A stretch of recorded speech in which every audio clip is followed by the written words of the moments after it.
Hello guys, welcome to Shri Krishna tutor classes. बेहतरीन topic के साथ आज के सेशन की शुरुआत करेंगे।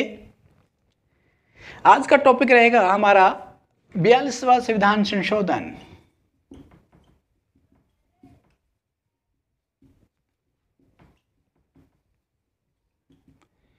आज हम 42वें संविधान संशोधन के बारे में बात करेंगे। बेइंतहा इश्क कर लीजिएगा, बेइंतहा इश्क कर लीजिएगा इन किताबों से जो अपनी बातों से नहीं पलटा करती है, जो अपनी बातों से नहीं पलटा करती है। चलिए दोस्तों, आज हम बात करेंगे 42वें संविधान संशोधन के बारे में। बहुत ही महत्वपूर्ण टॉपिक है। हर एग्जाम में इस संविधान संशोधन से क्वेश्चन पूछे जाते हैं। तो 42वां जो संविधान संशोधन हुआ वो हुआ था 1976 में। 42वां संविधान संशोधन कब हुआ? 1976 में। इसको लघु संविधान की संज्ञा दी गई है। 42वें संविधान संशोधन को लघु संविधान की संज्ञा दी गई है क्योंकि इसमें बहुत सारे संविधान में इस संविधान संशोधन के द्वारा बहुत संशोधन किए गए थे। इस वजह से इसको लघु संविधान कहा गया है। अगर हम बात करें कि जब 42वें संविधान संशोधन हुआ था उस समय कौन सी पार्टी की सरकार थी, तो कांग्रेस पार्टी चली जाएगी और प्रधानमंत्री थी हमारी श्रीमती इंदिरा गांधी।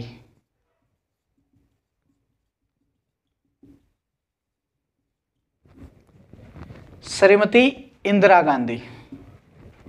और हमारे राष्ट्रपति चले जाएंगे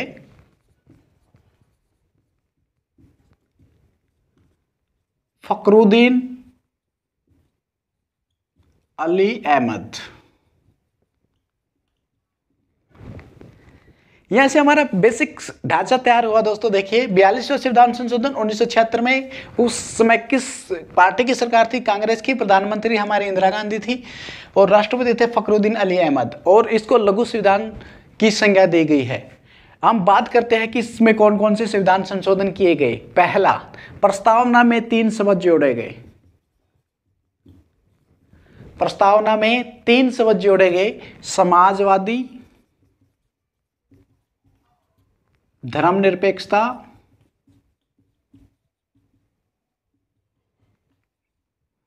अखंडता। इसमें प्रस्तावना कितने शब्द जोड़े गए? 3 शब्द जोड़े गए।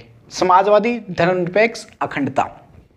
क्वेश्चन कैसे पूछेगा कि 42वें संविधान संशोधन के द्वारा प्रस्तावना में कौन से शब्द जोड़े गए? तो हमारे शब्द चले जाएंगे समाजवादी, धर्मनिरपेक्ष, अखंडता। आप कॉपी पेन उठा लीजिए, आप कॉपी पेन उठा के नोट कर लीजिए इन बातों को। चलिए, उसके बाद मौलिक कर्तव्य।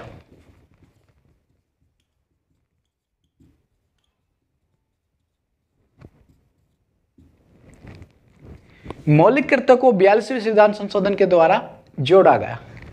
भाग 4 क में स्वर्ण सिंह समिति के द्वारा। किस कमेटी के द्वारा? स्वर्ण सिंह समिति के द्वारा। मौलिक कर्तव्य को कब जोड़ा गया? 1976 में। कौन से संविधान संशोधन के द्वारा जोड़ा गया? 42वें संविधान संशोधन के तहत इसको जोड़ा गया। कौन सी कमेटी थी? स्वर्ण सिंह कमेटी थी। उसके बाद 3 नीति निर्देशक तत्व।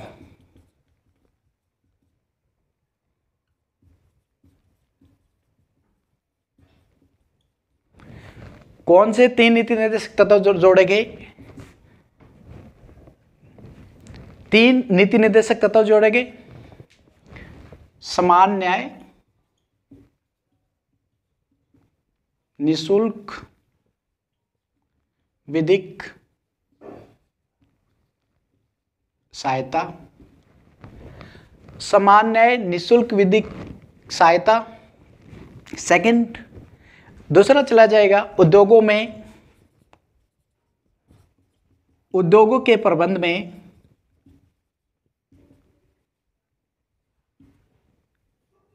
कर्मकारों का भाग लेना।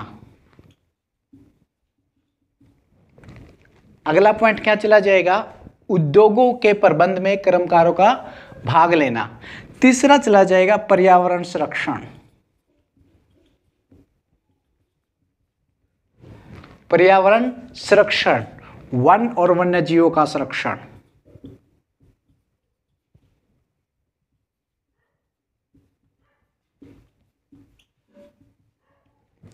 कौन से तीन नीति निर्देशक ऐड किए गए हैं? कौन से तीन नीति निर्देशक ऐड किए गए? हमारे तीन नीति निर्देशक ऐड किए गए हैं। समान न्याय, निःशुल्क विधिक सहायता पहला। दूसरा चला जाएगा कि उद्योगों के प्रबंध में कामकारों का भाग लेना। तीसरा हमारा चला जाएगा पर्यावरण संरक्षण, वन और वन्य जीवों का संरक्षण। यहाँ पे तीसरा पॉइंट हमारा चला जाएगा। उसके बाद क्या किया गया? 5 राज्य सूची से समवर्ती सूची में ऐड किया गया। राज्य सूची से समवर्ती सूची में, राज्य सूची से समवर्ती सूची में किन किन को ऐड किया गया? इसमें चला जाएगा शिक्षा, पहला पॉइंट चला जाएगा न्यायिक प्रशासन, दूसरा पॉइंट चला जाएगा नाप तोल, वन, और तीसरा चला जाएगा वन्य जीव संरक्षण। तो हमारे यहाँ पे राज्य सूची से समवर्ती सूची में किन किन को ऐड किया गया है? राज्य सूची से समवर्ती सूची को किस किस में ऐड किया गया है? शिक्षा, न्यायिक प्रशासन, नापतोल, वन और वन्य जीवों का संरक्षण। इनको राज्य सूची से किस में कन्वर्ट किया गया है? समवर्ती सूची में बदला गया है। तो राज्य सूची से समवर्ती सूची में किनको? 5।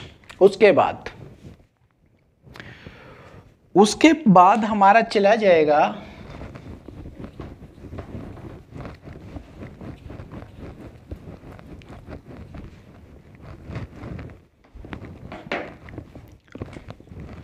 उसके बाद चीजें क्या जाएगी? उसके बाद हमारा बनेगा 1971 की जनगणना के आधार पे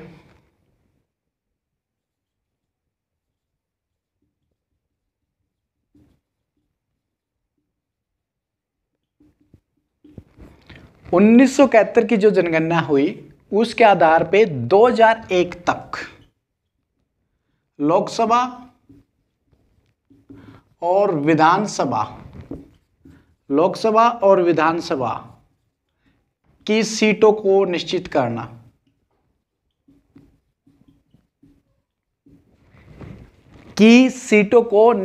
यहाँ पे क्या कहा गया है कि 1971 की जनगणना के आधार पे 2001 तक, 1971 की जो जनगणना हुई थी उस जनसंख्या के आधार पे 2001 तक लोकसभा और विधानसभा की सीटों को फिक्स कर दिया गया। इनमें कोई बदलाव नहीं किया जाएगा। राष्ट्रपति को कैबिनेट की सलाह की बाध्यता, राष्ट्रपति को कैबिनेट की सलाह की बाध्यता की बोला गया है कि अगर कैबिनेट ने सलाह दे दी तो राष्ट्रपति को उसको मानना ही पड़ेगा। क्या चला जाएगा? उसको राष्ट्रपति को मानना ही पड़ेगा। यहाँ तो सुप्रीम कोर्ट, उच्च न्यायालय और उच्चतम न्यायालय की शक्तियों को भी कम कर दिया गया था 42वें संविधान संशोधन के तहत के द्वारा। अगला पॉइंट हमारा चला जाएगा संसद और विधानमंडल की कोरम की समाप्ति।